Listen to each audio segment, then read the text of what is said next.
السلام علیکم ناظرین، آج کی کہانی کا موضوع ہے جادوگر اور آدم اور دیو۔ پرانے وقتوں کی بات ہے، کسی گاؤں میں ایک کسان رہتا تھا۔ اس کا صرف ایک ہی بیٹا تھا جو نہایت ذہین اور فرما بردار تھا۔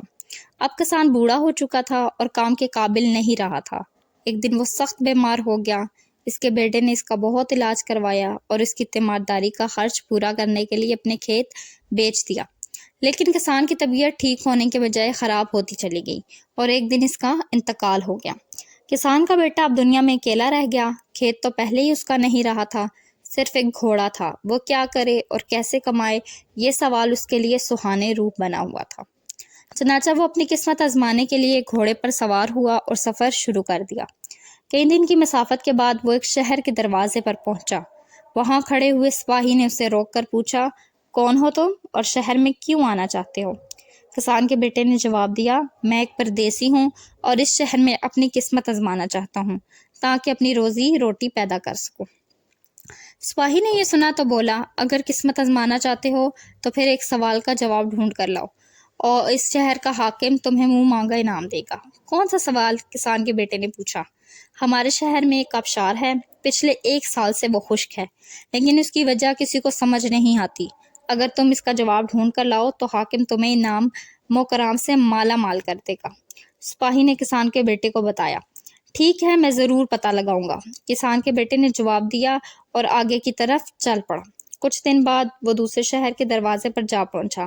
وہاں کھڑے سپاہی نے بھی اس سے آنے کی وجہ پوچھی تو اس نے بتایا کہ وہ اپنی قسمت آزمانا چاہتا ہے۔ اگر تم ایک سوال کا جواب ڈھونڈ کر لاؤ تو اس شہر کا رئیس تمہیں بہت سا سونا انعام میں دے گا، جس سے تم مالا مال ہو جاؤ گے۔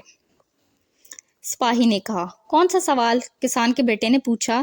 رئیس کے باغ میں سیب کا ایک درخت ہے، اس پر میٹھے اور بڑے سیب لگتے ہیں، لیکن کئی سالوں سے اس پر سیب لگنا ختم ہو گئے ہیں۔ اس کی وجہ کسی کو سمجھ نہیں آ رہی اور رئیس نے اس مسئلے کو حل کروانے کے لیے انعام کا اعلان کیا ہے۔ سپاہی نے کسان کے بیٹے سے کہا، میں ضرور کوشش کروں گا اس کا جواب لا سکوں۔ کسان کے بیٹے نے کہا اور آگے کی طرف چل پڑا۔ راستے میں ایک جنگل آ گیا اور وہ وہاں رک گیا تاکہ تھوڑی دیر آرام کر سکے۔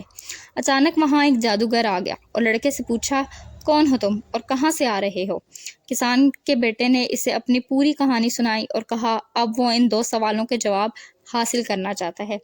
جادوگر نے کسان کے بیٹے سے کہا، میں تمہیں ان دونوں سوالوں کے جواب دے سکتا ہوں، لیکن میری ایک شرط ہے، اس سے پہلے تم میرا ایک کام کرنا ہوگا۔ کیا؟ کسان کے بیٹے نے پوچھا۔ اس جنگل کے ختم ہونے پر غار شروع ہو جاتی ہے۔ وہاں ایک لال غار ہے جہاں بہت بڑا آدم خور دیو رہتا ہے۔ مجھے اس دیو کے سر کے 2 بال لا کر دے دو، میں تمہیں تمہارے سوالوں کے جواب دے دوں گا۔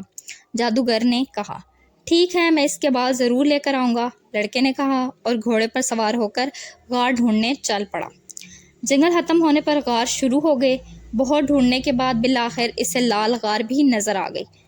دیو اس وقت کہیں گیا ہوا تھا اور غار کے دروازے پر اس کی نانی بیٹھی تھی۔ کون ہو تم؟ یہاں کیا کرنے آئے ہو؟ دیو کی نانی نے کسان کے بیٹے کو دیکھا تو غصے سے پوچھا۔ کسان کے بیٹے نے اپنی پوری کہانی سنائی اور کہا، میں دیو کے 2 بال لینے آیا ہوں۔ وہ آدم خور ہے، کیا تمہیں نہیں معلوم؟ چلو خیر، تم مجھے ایک اچھے لڑکے لگتے ہو، اس لیے میں تمہاری مدد کروں گی۔ دیو کی نانی نے کہا اور ایک منتر پڑھا جس سے کسان کا بیٹا چیونٹی بن گیا۔ کچھ ہی دیر بعد غار میں واپس آیا اور ایک لمبی سانس لے کر بولا، آدم بو، مجھے کسی انسان کے گوشت کی بو آ رہی ہے۔ اس نے پوری غار میں تلاش کیا لیکن کوئی انسان نظر نہیں آیا۔ تھک ہار کر وہ اپنی نانی کی گود میں سر رکھ کر سو گیا۔ جب وہ گہری نیند سو گیا تو اس کی نانی نے اس کے سر کے 2 بال کھینچ کر توڑ لیے۔ اوئی، میرا بال کیوں توڑا ہے نانی؟ دیو نے پوچھا۔ میں سو رہی تھی، مجھے پتہ ہی نہیں چلا، دیو کی نانی بولی۔ دیو دوبارہ سو گیا۔ نانی نے منتر پڑھ کر کسان کے بیٹے کو چیونٹی سے دوبارہ انسان بنا دیا اور دونوں بال اسے دے دیے۔ کسان کا بیٹا غار سے باہر نکل کر واپس جنگل میں جا پہنچا، جہاں جادوگر بے چینی سے اس کا انتظار کر رہا تھا۔ دونوں بال حاصل کر لینے پر وہ بہت خوش ہوا اور بولا، اب میں تمہارے دونوں سوالوں کے جواب دوں گا۔ رئیس کے باغ میں سیب کا درخت اس لیے پھل نہیں دے رہا کیونکہ اس کی جڑ میں ایک چوہا رہتا ہے۔ اگر اس چوہے کو مار دیا جائے تو درخت دوبارہ سیب سے بھر جائے گا۔ دوسرے شہر میں آبشار اس لیے خشک ہے کہ وہاں ایک پتھر کے نیچے مینڈک رہتا ہے جو دراصل ایک جادوگر ہے۔ اگر اسے مار دیا جائے تو وہ آبشار دوبارہ رواں ہو جائے گی۔ کسان کے لڑکے نے جادوگر کا شکریہ ادا کیا اور اپنے گھوڑے پر سوار ہو کر پہلے شہر کے رئیس کے پاس پہنچا اور اس کے سوال کا جواب دینے پر بہت سا سونا انعام میں لیا۔ پھر دوسرے شہر کے حاکم کے پاس پہنچا اور اس کے سوال کا صحیح جواب دے کر بہت سا روپیہ حاصل کیا۔ اس کے بعد وہ واپس اپنے گاؤں میں پہنچا جہاں ان پیسوں سے اس نے اپنا کھیت واپس خرید لیا اور وہیں ہنسی خوشی رہنے لگا۔ سبق: انسان کا عزم حوصلہ بلند ہو تو وہ کٹھن سے کٹھن کام کو بھی انجام دے دیتا ہے۔